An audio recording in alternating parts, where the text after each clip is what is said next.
Hello and welcome, stargazers. This is APM, your intrepid star guide, and in this episode we're going to delve into 3 mysterious events to demonstrate how we can use astrology to investigate the unexplained through a quantum astrology lens.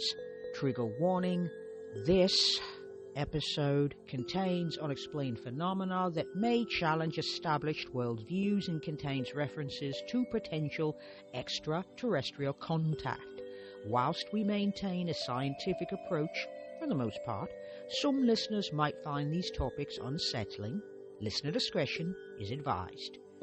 Housekeeping: before we enter into today's quantum mysteries, a quick reminder that you can hit that like button and share your consciousness expanding friends, please. If you're feeling the cosmic vibes, leave us a 5-star review, because your support helps other seekers find their way to the astrology community. Okay? And speaking of community, have you subscribed to the Daily Stargazer newsletter yet? Because each day you'll receive personalized, quantum astrological insights complete with planetary motions and potential reality-bending phenomena to watch out for. Sign up at substack.com/the outlaw astrology. You'll find this link in the show notes to align your consciousness with the cosmic flow. Now, let's explore some quantum mysteries. Okay, so the first mystery is called the wow signal. And the wow signal occurred on the 15th of August, 1977 at 10:16 p.m. Eastern Daylight Time at Ohio State University. And so basically it is a powerful narrowband radio signal detected by a engineer at that lasted about 72 seconds, and it bore expected hallmarks of a potential extraterrestrial origin. That is the interpretation. It has never been repeated, and its designation, wow, comes from Jerry Emmons. That was the astronomer on duty at the time. That was the notation on the computer printout. Now we're going to look at the chart for that particular day. So we're going to start off with the sun, the moon, and the ascendant. The ascendant is in Aries. The sun is in Leo. It is in the 5th house. The moon is in Virgo. It is in the 6th. This is a waxing new moon, and new moon energy tends to be the seed within. So it's about the seed breaking free and cracking open. And what that basically means is that it is a new personality. It is a new energy. It is something new and never seen before and can possibly be explored. It's a chance to pioneer and to trailblaze. And an interesting note about scientists is that they all usually have some sort of paranormal or supernatural fringe interest that they really like to study alongside science. So some of them are into the unexplained, UFO sightings, that sort of thing. Some are into remote viewing. Some of them are into psychometry. It's just all sorts of things that they get into. And so when you see a new moon, it's an opportunity. It could potentially be a new field that is worth exploring and experimenting into. Okay, so what we're looking at is a chart signature that is a lot of fire and highly cardinal, so very Aries energy. Trailblazing, independent, courageous, impulsive, sometimes very restless type energy. Fire energy inspires, it drives, it creates with enthusiasm, while cardinal energy tends to be initiatory, meaning it wants to set things off. It's very ambitious and likes to move in and on quite quickly. So that's the energy. There's lots of sextiles, so that's opportunity. A lot of opportunity, point of fact. And I'm not seeing too many. Let me see if we have any out-of-bounds planets. I always like to check that. And no, we do not. So no out-of-bounds planets. The energy tends to be more subjective. That'd be north leaning. So the northern hemisphere of a chart would be houses 1 through 6, and then eastern leaning or south or west leaning, west East being everything on the left side of the chart, which is houses 10, 11, 12, 1, 2, and 3, and 4 all the way to 9 will be the western part of the chart. So since it's a heavily north leaning, the north tends to be subconscious and subjective orientation. So this is open to personal interpretation would be how I would read that. And planets in the west are like an input stream. It's basically receiving energy from others who are in the environment. So basically it is a field that anyone can get into, step into, and investigate. Lastly, we have very heavy in the first quadrant, which would be houses 1 through 3, and that starts with the ascendant. It's about agency and autonomous activity.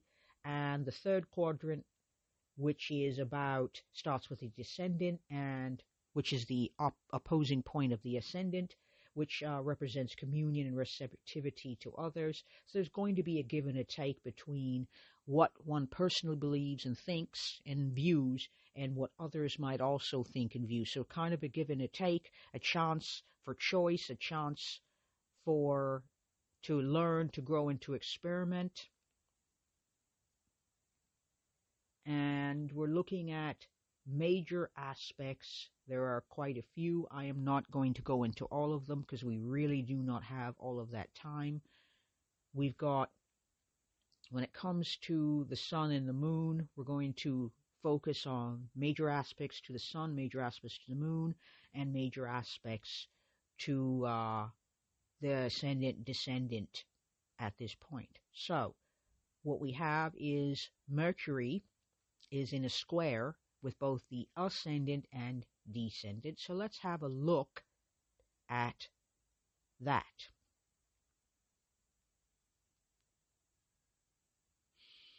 Now, keeping in mind the sun is in Aries.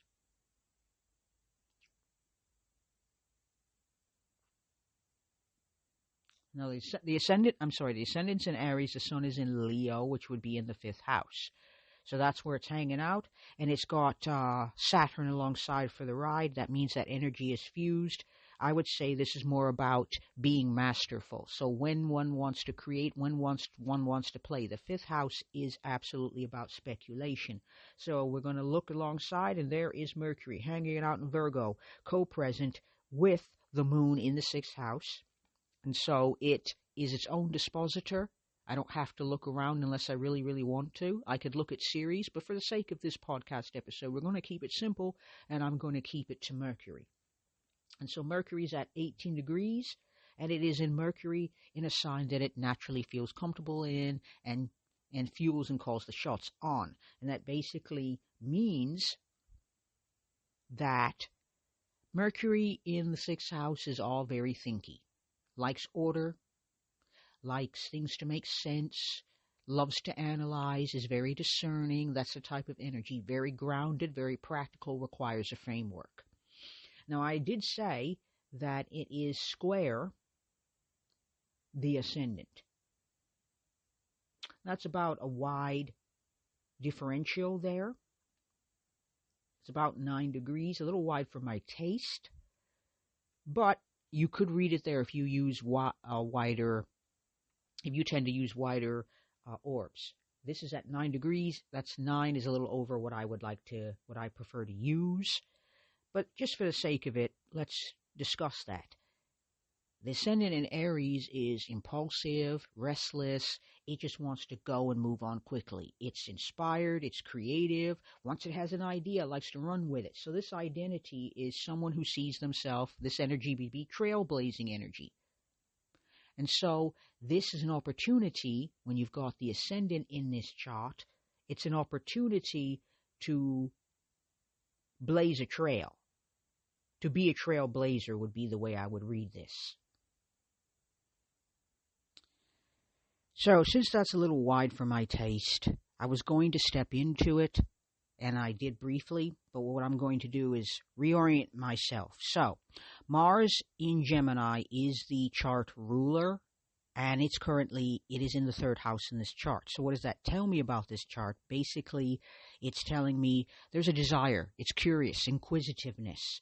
Third house is all about intellect. It's also childhood pedagogy, but it's mostly about how we communicate. And so, since this is a new field of research and a new idea, and it's 1977 when those sort of things had a tendency to happen with a great deal of regularity, the third house is naturally a house in which Mercury is quite comfortable, which means this Mars is looking back at that Mercury in the sixth house.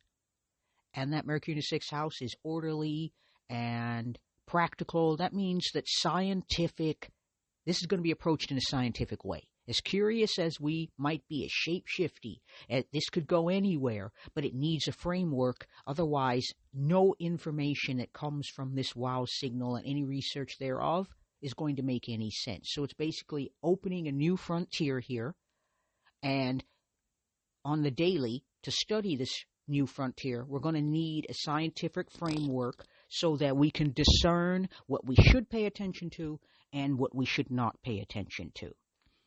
Mars is at 19 degrees and is forming a square to Mercury, which is the shot caller there of that third house. It is also co-present with Jupiter, but we're not going to go into that at the moment. So we got a square here. That square tension is saying it's not going to be an easy and comfortable thing to provide a framework, a scientific framework for this particular thing, because it is a new study, and so those protocols have not yet been invented and are probably going to have to be invented on the fly. Now, when we're looking at Mercury in quantum astrology, it can talk about, is basically messenger of the gods, let's remind, representation of transmissions, of interpretation of mysterious information, and in investigating unexplained phenomena. So it can govern ancient inscriptions, symbolic languages, patterns of communication that transcend ordinary understanding, as this would, because this is a signal, which can be seen as a form of communication. And the translation of cosmic messages into into pathways that could be easier for humans to understand. So this particular signal could be seen as a communication, but we don't yet have the scientific framework to investigate. At least we did not at that time in 1977. Okay, so that would be one way I would look at that. Well, now the sun is in the fifth house, and let's have a quick view at that. The sun is at 23 degrees. And I basically like to look around to see if anything is close. Any planets close around that time and along that space.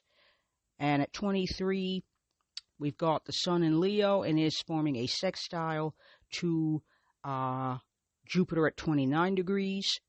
That is about a 6-degree spread there. And Jupiter's in the third house, co-present with Mars, and the Sun is in the fifth. That two energies is speculating. Since we don't have a proper framework, and we're going to have to make that framework up, we're going to have to speculate. And that speculation is going to be very experimental. That means very trial and error. And since Jupiter is not functioning at its best when it's in Gemini, because that is the sign opposite Sagittarius, the planet rules Sagittarius, Jupiter does, and not Gemini, so not comfortable. So going to have to learn, because a sextile is, you're going to have to learn some new stuff.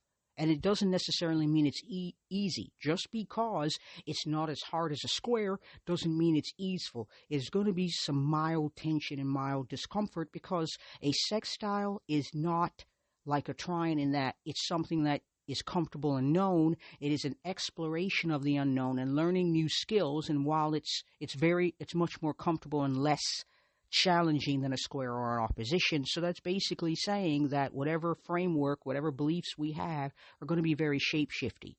We're going to have to lead with curiosity, but that doesn't mean that everything that we decide to focus on when investigating the wow signal is going to be useful.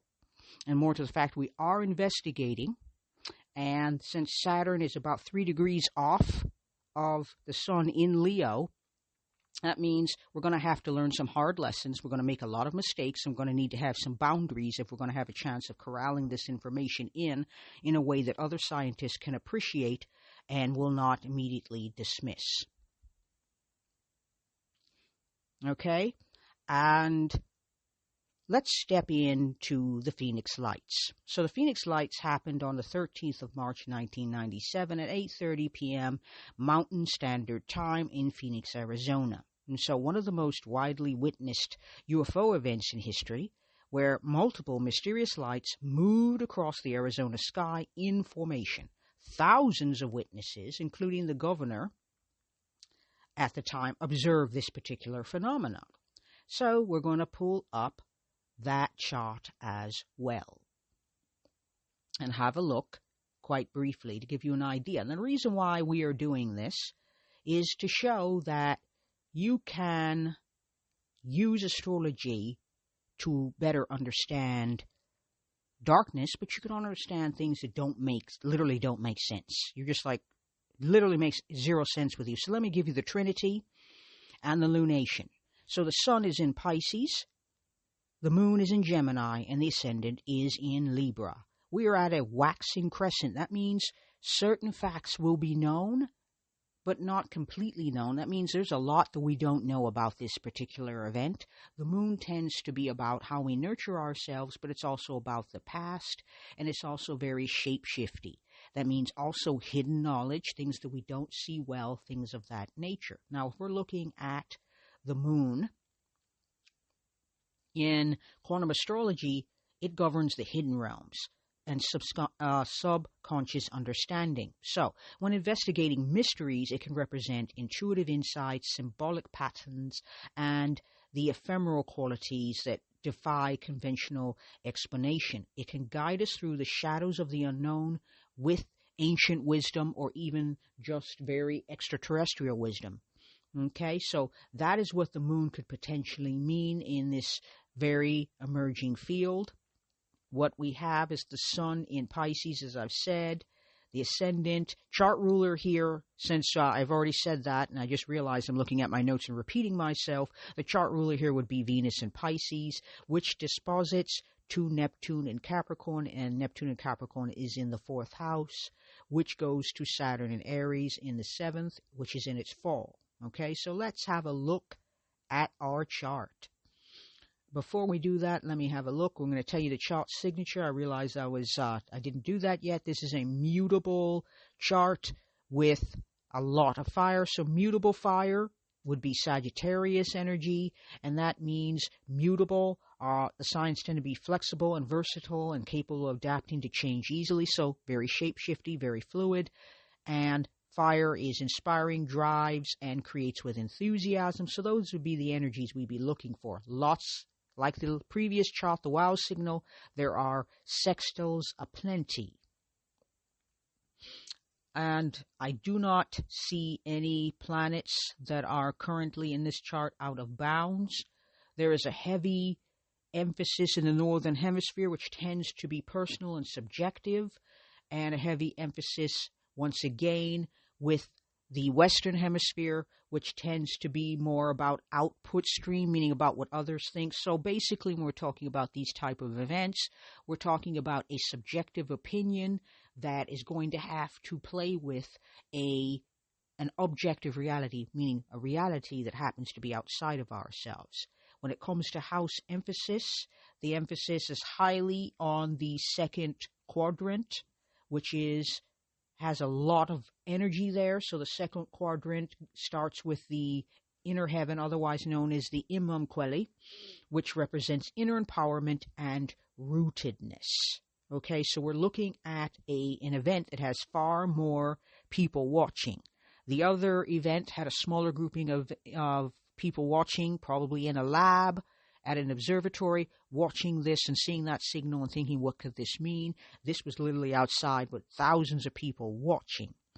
So, the Venus, we're going to start there since that is, Venus is hanging out in the 6th house. What do you know? And this chart also has Mercury hanging out in the 6th house. However, in this case, Venus is very strong in this particular chart because Venus in Pisces is exalted. So very dreamy, very fantastical, transcends our understanding and defies conventions. But the problem with Venus in Pisces, the downside is that it can be fantastical and you have a hard time knowing where fact and fiction tend to meet, where it's a very blurry line. It's very liminal. So it's kind of hard to sort out what's fact, what's fiction, even with thousands of people watching, one of which happened to be the governor. At 18 degrees, that is Venus. At 23 degrees, the sun is right alongside in the 6th house, followed by Mercury at 25 degrees and the south node at 28 degrees. So it is a tendency toward the fantastical. This is an extraterrestrial event. That's how it is viewed in anywhere you're going to read it. And there's always going to be a challenge between fact and fiction. Now, that would make Neptune in the 4th house the dispositor, meaning that since Pisces is ruled by Neptune, with quotes, that Neptune is in Capricorn, not the most comfortable place for it. Neptune dissolves, Capricorn wants to actualize. So it's kind of an uncomfortable energy. It's at the 29th degree, like Jupiter was in the past chart. That is a very big deal. It is a big push toward Capricorn energy. It means that this particular Neptune in Capricorn is trying to be spiritual and wanting to take that spirituality and make it practical. That means to take the unexplained, the mysterious, the things that defy comprehension and find some sort of framework, because all of these planets in Pisces are in the 6th house. The 6th house is about the everyday. It is about rituals and all of that sort of thing.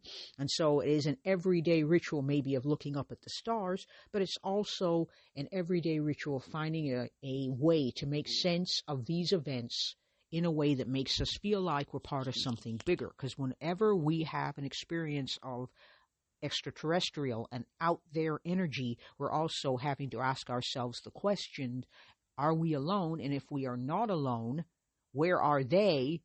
How different and how similar are they to us? And it allows us to ask, have faith, and be idealistic, and ask all those questions, very much like the Fool in the tarot card Major Arcana. But it also means that with that south node there, yes, we're imaginative. We're imagining, we're, on the daily of what this could possibly mean. And it's also the bigger question of, if we're not alone out there, what is our place in the cosmos? So we're part of something bigger, but how and in what way? And so that Neptune at the 29th degree in Capricorn is trying to make that push. It's trying to make sense of the inexplicable in a way that makes sense according to how we understand life to be lived. And it is also forming a sextile to the Sun, Mercury, and the south node in varying degrees, as far as narrow as 1 degree and as wide as 6 degrees. And so that's basically saying it's trying to ground the fantastical in a scientific framework, or in a way that is as scientific as can possibly be, given that these people who saw this were not scientists. Try to make sense of the event in a way that they can be certain that it expands their understanding of the world, because that's what Pisces does. It used to be ruled by Jupiter, so an expansion of one's ideals and what one has faith in, but also leading us to be very fantastical and imaginative, so we don't always understand where fact and fiction meet. What is fact, what is fiction? They meet, they intermingle, but now we don't always know the difference between the two. And that Neptune in Capricorn is trying its damnedest to try to do that for us. So that is how I see that. Now, if we're going to look for that, we're going to find Saturn. And see what Saturn is doing in this chart. Saturn is in the 7th house, co-present with Eris and the descendant. Eris is right on the top of the descendant. Eris is about righteous indignation or standing up for things. It's seventh house of the other. And so when we're looking at this particular chart in this particular way, at 8 degrees is where we find it in Leo, because, it's like the last chart around the same time. So it's a return, basically. So they both have, what they have in common is Saturn is in Leo, in addition to Mercury being in the 6th house. So Saturn in Leo tends to be slower to express things, slower to be enthusiastic. It's like, hold on a second. I want things to make sense, and I want to plan ahead. So when we're looking at the 7th house, we're looking at opportunities for the unexplained. Yes, we want to share them. Yes, we want people to be enthusiastic. Yes, we're enthusiastic, but we have to temper our enthusiasm with facts, with things that are reasonable and sensible, so that we are able to get people to listen with a greater degree of interest in us, rather than pushing our ideas away. So when we're looking at, say, Saturn is known in astrology as the Lord of Time and Form, and reveals the underlying frameworks of mysterious phenomena, as how it would be in quantum astrology. So when we investigate, it shows us timing systems and celestial alignments, sometimes ancient or extraterrestrial timing, the physical and temporal boundaries of unexplained events, and karmic patterns and cycles within mysterious occurrences. And so I wouldn't say I'm looking for a cycle. And this is 1997. This is literally 20 years from the wow signal, which happened in August. This one happens in, I believe, March 13th. So pretty much in the northern hemisphere in the early part of the year, and at night, because it's more likely you can see these things than during the day. So what can it tell us about boundaries of these unexplained events? Well, since it's in the 7th house and it's about other people's perceptions, how other people might see this, I would say that Saturn in Leo is going to be interested in speaking and expressing with a great deal of care. You're going to want to choose how to share these insights, how to share the event in a way that will make people receptive to listening. The sun is the last dispositor here. Or actually not the last. It goes in a circle, this whole thing. It'll disposit back to Neptune. So the sun is in Pisces at 23 degrees. That definitely means March. And alongside for the ride, like I said, Venus, Mercury, and the South Node. And since the South Node is very powerful, our tendency is to be very fanciful and tell fanciful stories. However, we need to temper this energy with North Node energy. And that means that what we don't see is Mars and the North Node right on top of each other. So we're going to have to work very hard to create frameworks, scientific frameworks, that make sense of the event.